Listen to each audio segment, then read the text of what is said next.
Yeah, I'm Randy Weaver. I'm out of Salt Lake City, Utah, on Weaver Customs. And this is a 1970 Barracuda that I built, one-off custom. Well, the car started out as obviously an all-steel car. It was a 344 speed car. Perfect one to cut up. But yeah, everything's all steel on the car. There's no fiberglass, and I kind of take pride in doing an all-steel fabrication, you know, of a build. Obviously, the hood is a one-off hood. A lot of man-hours in this hood. And then I also chopped the car, leaned the windshield back about 1.5 inches, flush mount glass, so the stock glass still fits in this car. I just didn't want to change the lines of a 70 Cuda because I think they have the coolest lines, you know, about any muscle car out there.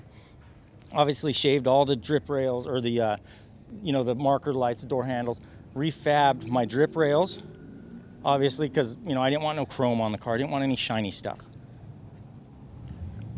And then move back to the back. Obviously, again, flush mount glass. I think that's just such a killer look for a muscle car.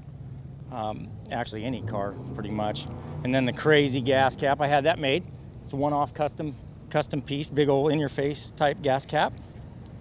I should call it a diesel cap. And people are gonna go, diesel? Yeah, it has a, based on a 2010 6.7 Cummins diesel compound turbo. It makes 1,500 horse to the wheels, about 2,500 foot-pounds of torque. All running, sitting on a roadster shop chassis, 9-inch Ford, 35 spline axles. Obviously big brakes, you know, if you gotta go, you have to stop, obviously. But it sits right, everything's all adjustable coilovers. It's made to handle. And you know, the car weighs, I weighed it 4,600 pounds without me in it, so it's pretty heavy. But there is heavier, it's not like a truck. But it handles good, wants to stop good, wants to turn good. And that's thanks to the roadster shop. You know, they set me up with a really cool package. I'd call this just an old 6-cylinder. Nothing crazy, right? 2010 is actually the year of the block, and they came out in Dodge 1-ton, 3/4 ton trucks. And they actually started with a 5.9, and I want to do the 6.7, just more cubes. So the turbos is a compound turbos setup, which is a small one, meaning a small one feeding a big one. So the small one is an S366, and the big one is an S460. And it'll see 80 to 100 pounds of boost on the street. Has big injectors. It moves 65 liters a minute. Dual fuelers, so that means dual fuel pumps as well. Just everything to keep up to feed that engine and that air going to that engine is kind of what we achieve with a diesel, because it's a lot different than a gas engine. Well, on a diesel, you know, gas burns faster.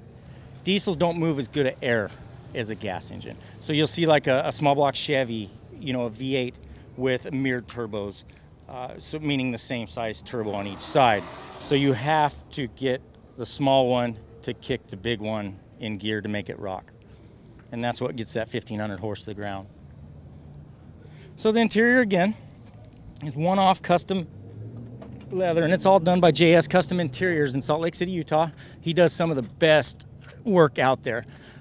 Obviously, this is cool. I want kind of a race European-inspired stitch on these seats, and so that's where we came up with the squares turned sideways. You know, a lot of people think they're diamonds, but it's just like a square turn sideways double stitch, which gives it a really cool look. Obviously, the D-shaped wheel. And then also, I put all my gauges in my shifter. Everything is at an angle. So it's kind of just a different kick. Everything's kind of facing the driver, if you will. And then these custom one-off hoops that I made, all brushed nickel by Ogden Chrome. And then obviously kicker. You know, kickers on everything we build because they have some cool stuff.